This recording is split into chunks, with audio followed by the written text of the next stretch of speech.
안녕하세요. 국고처 6부 김진아입니다. 정말 시작부터 엄청난 변동성을 보였던 6월의 둘째 주도 마무리가 됐습니다. 이 종전에 대한 기대감이 확산되는 지금 다음 주에는 어떤 전략으로 시장 대응해봐야 할지 시장에 대한 전략 그리고 종목에 대한 고민 오늘 이 시간에도 꽉 채워 해결해 드릴 수 있도록 하겠습니다. 함께 하실 수 있는 참여 방법 먼저 안내해 드리면요. 전화 상담은 070-4941-025번으로 전화 주시면 되고요. 문자 상담은 샵 8181번으로 고민되시는 종목의 이름과 매수 단가, 보유 비중 함께 보내주시면 접수되니까요. 많은 참여 바라겠습니다. 저희 그리고 우선 상담도 진행합니다. 네이버와 삼성전자, PSK 이 세 종목은 전화와 문자, 유튜브 통해서 올려주시면 우선적으로 상담 도와드리고 있는데요. 선착순으로 진행되는 만큼 아래 세 종목 고민이신 분들은 지금 바로 접수해 주시기 바랍니다. 그럼 본격적으로 6부 시작해 보겠습니다. 국고처 6부는요. 우리 시청자분들 언제나 상승의 길로 이끌어주시는 이상로 대표님과 함께합니다. 대표님 안녕하세요. 네, 안녕하십니까. 상승으로 가는 길 이상로입니다. 네, 반갑습니다. 한 주 만에 뵙는데 체감상 거의 한 달 정도 된 것 같습니다. 이번 주는 우리 이상로 대표님이 유독 더 보고 싶었던 한 주가 아니었나 싶은데 이게 사실 시장이 급등을 해도 마냥 좋을 수가 없었던 게 이 또한 변동성이니까 우리 시청자분들도 올라도 마음 편하게 보내지 못하셨을 것 같습니다. 그래도 만기일 이후 확실히 좀 분위기가 달라진 모습이었던 것 같거든요. 이번 한 주 좀 어떻게 보셨을까요? 네, 맞습니다. 이 월요일 시장이 상당히 오래된 것 같이 느껴지실 것 같지만 월요일 날 우리가 또 서킷 브레이커를 맞으면서 또 그렇게 시장은 시작을 했고 그러면서 이번 주만 해도 또 이 사이드카까지도 또 발생을 하면서 변동성이 상당히 큰 시장이 나타나고 있습니다. 잠깐 한번 차트를 보면서 말씀을 드린다면 지금 현재 이제 뭐 장중의 움직임 자체를 보시더라도 뭐 장중에 마이너스 8%까지도 지수가 움직이는 모습들이었고 그 다음날 같은 경우에 또다시 8%가 오르는 모습들.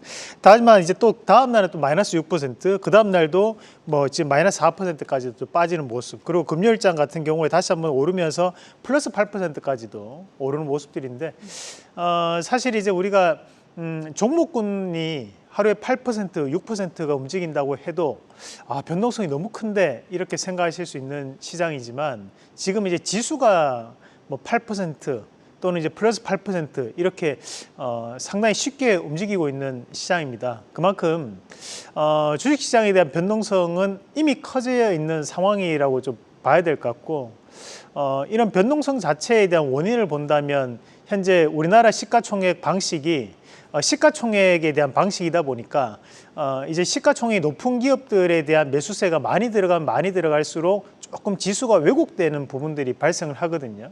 우리가 이 다우 증시나 이제 니케이 같은 경우에는 이제 주가 평균치식 방식이다 보니까 전반적인 종목군들이 올라야지만 지수가 올라갑니다.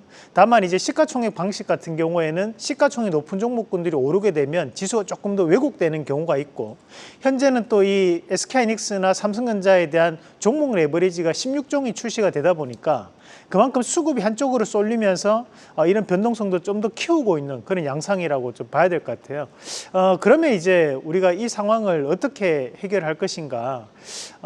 어차피 지금 현재는 우리가 이 종목 레버리지가 이제 출시가 돼 있는 상황이고 그쪽에 수급이 들어가고 있는 부분들이고 시가총액 방식이 바뀌지 않는 한 이 변동성은 앞으로도 이어질 수밖에 없다라고 저는 보거든요. 그래서 지금 현재 시장 자체를 짧게만 보시면 사실 걱정도 많아질 수밖에 없고 또 그 다음날 또 천국에 갔다가 그 다음날 또 지옥에 갔다가 이렇게 일희일비할 수밖에 없는 시장이라고 봅니다. 다만 큰 그림상으로 놓고 봤을 때 지금 현재에 대한 방향성은 상방이냐 아니면 하방이냐 제가 확실하게 말씀드리는 것은 지금 시장은 여전히 우상향을 보고 여전히 상방을 보고 투자를 하셔야지만 수익을 낼 수 있다는 점을 다시 한 번 더 확인을 하시면서 그 큰 방향성에 대해서 좀 더 주안을 두고 시장을 보시면 어떨까라는 말씀을 드리고 싶습니다. 네, 그래도 이번 주 종전에 대한 기대감도 확산되면서 간밤 뉴욕 증시 상황도 괜찮았고 만기류 국내 수급 상황도 풀리고 있는 지금 우리는 다음 주 어떤 섹터 주목해 봐야 할지 이어지는 강의 통해서 섹터에 대한 더 자세한 전략 알아보도록 할 텐데요. 오늘은 어떤 내용 준비해 주셨을지 이상로 대표님의 강의 지금 바로 만나보겠습니다. 네, 맞습니다. 사실 이 트럼프 대통령이 종전에 대한 언급을 하신 것만 38차례 지금 종전에 대한 언급을 하시면서 이번에 진짜일까? 우리가 과거에 보면 이제 양치기 소년 얘기가 생각나는 그런 상황인데요. 마지막에 세 번째는 진실을 말하더라도 사람들이 또 저렇게 거짓말하냐 이렇게 생각을 하게 되는 것처럼 그래도 우리는 트럼프 대통령에 대한 발언을 믿어야겠죠. 그만큼 이제 가능성이 있다라는 부분으로 저는 판단을 하고 시장을 여전히 긍정적으로 말씀을 여러분들께 드리고 있는데 그런 것 같아요. 시장에 대한 변동성이 크면 클수록 또 누구에게는 기회가 될 수 있는 부분들이 반드시 오게 됩니다. 그래서 그런 기회에 대한 부분으로 시장을 해석을 하시면 좋겠다는 말씀을 다시 한 번 더 드리면서 오늘 몇 가지 좀 준비를 했는 것 중에 좀 눈여겨봐야 되는 포인트가 있어서 오늘 이 내용에 대한 부분을 좀 더 집중적으로 말씀을 드리고자 합니다. 제가 오늘 준비한 것은 이제 반도체 설비 투자에 대한 얘기를 좀 준비를 해봤습니다. 대한민국에서는 이제 우리가 지방선거도 이제 끝이 났습니다. 끝이 나고 난 다음에 이제 지방 권력에 대한 이제 교체가 이루어졌던 상황들인데 그러면서 가장 많이 얘기가 나오는 것이 이 반도체 투자에 대한 얘기가 많이 나오고 있습니다. 호남에 할 건지 아니면 경상도에 할 건지 아니면 일본에 할 건지 여러 가지에 대한 얘기가 나오고 있는 상황이고 일본에 하면 안 되겠죠. 그러면 반드시 이제 설비 투자에 대한 부분은 대한민국 내에서 어딘가는 해야 되는 상황들인데 우리가 이 다르게 생각을 해보면 우리가 이 설비 투자를 한다는 것은 결국 공급을 늘린다라는 얘기입니다. 그러면 이제 우리가 SK하이닉스나 삼성전자에 대한 입장에서 여전히 반도체에 대한 가격 상승이 이루어지고 있는데 이것이 일시적인 부분이라고 본다면 설비 투자를 하지 않겠죠. 그렇지만 우리가 이것이 일시적인 부분이 아니라 앞으로도 장기적으로 반도체에 대한 공급이 필요하다. 수요는 폭발적으로 늘어나고 있다는 것을 기업 내에서는 분석이 끝났기 때문에 설비 투자가 좀 더 확대될 수 있다는 부분으로 해석을 해주셔야 되거든요. 그러면 우리가 이것만을 보더라도 AI 시장은 앞으로도 계속적인 상승권력으로 넘어갈 것이다라는 부분을 전제하고 봐야 된다는 겁니다. 자, 그럼 이런 설비 투자에 대한 확대가 이루어지면서 어떤 기업들을 우리가 좀 더 눈여겨봐야 되느냐를 오늘 한번 공부를 해볼 텐데요. 우선은 이제 이 반도체에 대한 설비 투자가 매년마다 이어지는 거 아닌가 이렇게 생각하실 수도 있어요. 다만 이제 우리가 지금 현재 봐야 되는 부분은 과거 2020년도 우리가 이제 코로나가 터지면서 그때 이제 유동성이 엄청나게 풍부해졌습니다. 유동성이 풍부해지면서 이 삼성전자 SK하이닉스가 2022년도까지 설비 투자에 대한 부분을 엄청 늘렸습니다. 왜냐하면 시중에 돈이 많이 풀려 있기 때문에 그 많이 풀려 있는 돈을 가지고 많은 투자를 해왔다는 거죠. 다만 이런 투자를 하면서 반도체에 대한 부분에서 공급이 폭발적으로 늘어났어요. 대신에 이때는 수요는 똑같았던 거예요. 그런데 공급이 늘어나다 보니까 그 다음에 2023년도와 2024년도에는 오히려 투자를 줄였습니다. 왜? 여기서 투자를 더 늘려가지고 공급을 늘리면 반도체가 더 떨어질 수밖에 없기 때문에 투자를 늘리지 않았다는 거죠. 그러면 지금 현재 상황에서는 어떻게 봐야 되느냐 하면 결국에는 2022년도까지 캐파를 증설해 놨던 것을 가지고 현재는 반도체에 대한 부분을 찍어내고 있는 과정들인 거예요. 그렇다 보니까 2025년도에 다시 한 번 더 수요가 폭발적으로 증가를 하다 보니 2025년도부터 지금 투자를 다시 한 번 늘리고 있는 상황들이거든요. 그러면 지금 2026년도에는 더욱더 많은 투자를 하겠다는 것은 지금 현재에 나와 있는 AI에 대한 수요 자체가 우리가 예상하는 것보다는 훨씬 더 많은 수요를 가지고 올 것이라는 것이 이미 기업 내에서는 분석이 끝났다라는 부분으로 받아들이시는 게 맞습니다. 자, 지금 현재 글로벌 반도체에 대한 설비 투자를 비교해서 보더라도 사실 2025년도까지는 많은 나라들이 투자를 늘리지 않았습니다. 우리가 바로 옆에 있는 중국 같은 경우에도 오히려 2024년도에 대한 투자 내용이 2025년도보다 많아요. 올해 투자를 늘렸던 곳이 어디에 집중되어 있냐면 대한민국과 대만에 집중되어 있습니다. 이 말을 다르게 표현해 보면 우리가 이 대만이나 한국을 제외한 나머지 나라들은 반도체에 대한 설비 투자를 늘리지 않았다는 거죠. 왜냐하면 수요가 그만큼 증가할 줄 몰랐기 때문인 거예요. 다만 지금 현재 다시 한 번 더 투자를 늘린다는 것은 그만큼 AI에 대한 수요가 폭발적으로 늘어나고 있는 것이 단기적으로 끝날 것이 아니라 중장기적으로 계속 추세적으로 이어지는 상황들이다 보니까 이제는 충분히 가격적인 부분에서도 방어 가능하다라는 결론이 다다랐다고 보시는 게 맞습니다. 그러면 앞으로도 이런 설비 투자가 이루어지면 그에 따른 부분 자체에서 어떤 종목군들이 좀 더 각광받을 수 있을 것인가에 대한 부분을 우리가 판단을 한번 해볼 필요가 있는데, 자, 여기서 이제 보시기 전에 삼성전자에 대한 2025년, 2026년도 실적을 잠깐 한번 말씀을 드린다면, 자, 우리가 2025년도 1분기와 2분기, 3분기에 대한 실적, 그리고 4분기에 대한 실적까지를 보면 영업이익이 자, 6조 7천억, 4조 7천억, 그 다음에 12조, 그 다음에 20조 원이었습니다.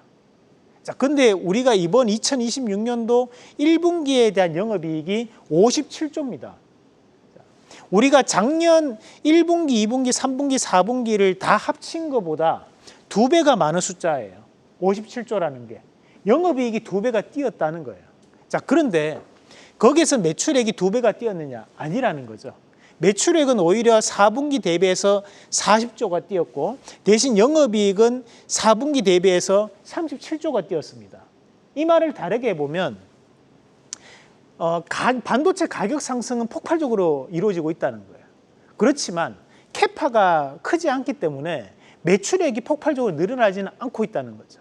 근데 여기에서 설비 투자가 늘리게 된다면 결국 매출도 폭발적으로 늘 수 있고 영업이익도 폭발적으로 늘 수 있다는 거예요.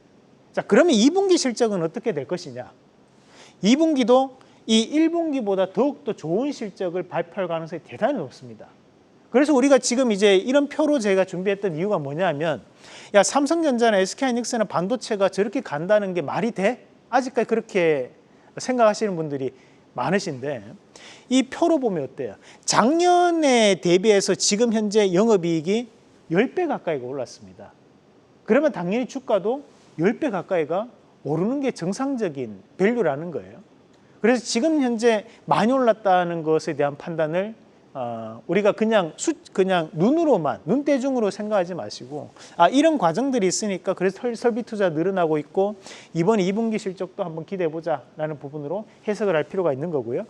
자, 우리가 이제 그러면 어떤 기업들이 이제 각광받을 수밖에 없느냐라는 건데, 자, 항상 이 병목이 발생을 하면서 그 병목에 대한 부분 자체를 해결하기 위해서 지금 반도체에 대한 국면을 바뀌는 부분이라고 보시는 게 맞거든요. 그러면 여기에서 이제 우리가 반도체를 만들 때 가장 먼저 하는 것이 이제 팹리스 기업들이 반도체를 도면으로 그려냅니다. 그럼 그 도면으로 그릴 수 있는 기업들, 우리가 얘기하는 이 도면을 그리는 기업들은 엔비디아나 퀄컴이나 구글이나 메타나 아마존이나 AMD나 이런 많은 기업들이 도면을 그리는 기업들이에요. 기가 막히게 스케치를 잘하는 기업들인 거예요. 자, 그러면 그렇게 스케치를 잘하는 기업들이 지금 현재는 처음에는 각광을 받았습니다. 그죠? 그런데 지금 이제 이 도면을 엄청나게 많이 그리고 난 다음에 이것을 공장 설계도로 바꾸어서 공장에서 그대로 도면대로 만들어줄 수 있는 기업이 있어야 되는데, 이 전공정 파운드리를 할 수 있는 기업이 전 세계로 따져보니까 TSMC, 삼성, 인텔밖에 없는 거예요. 그러면 지금 현재 TSMC의 물량을 맡기면 2년이 걸립니다. 자, 여기 대기하고 있는 물량들이 삼성전자로 나오고 인텔로 나오고 있는데도 불구하고 그래도 지금 현재는 모자라다 보니까, 생산 라인이 모자라다 보니까 여기서 이제 병목이 발생을 한 거죠.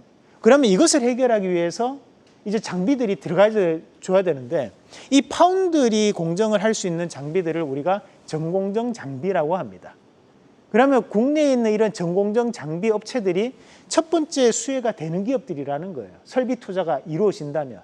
자, 그 다음에 이제 이런 설비 투자가 이루어지고 난 다음에 전공정 장비들이 납품을 하고, 이 전공정 장비라고 하는 것이 뭐 웨이퍼를 생산한다든지 또는 산화 공정, 포토 공정, 식각 세정, 뭐 방막 증착, 이런 공정들을 하는 기업들이 여기에 다 1차적인 수혜를 받을 수밖에 없는 거고, 그러면 그런 기업들에 대한 발주가 이루어지는 것이 눈으로 확인되고 난 다음에 그 다음에 어떤 기업들이 가요? 바로 뒤에 오는 이제 오사트 기업들, 우리가 흔히 얘기하는 후공정 장비 업체들이 실질적으로 발주가 이루어집니다.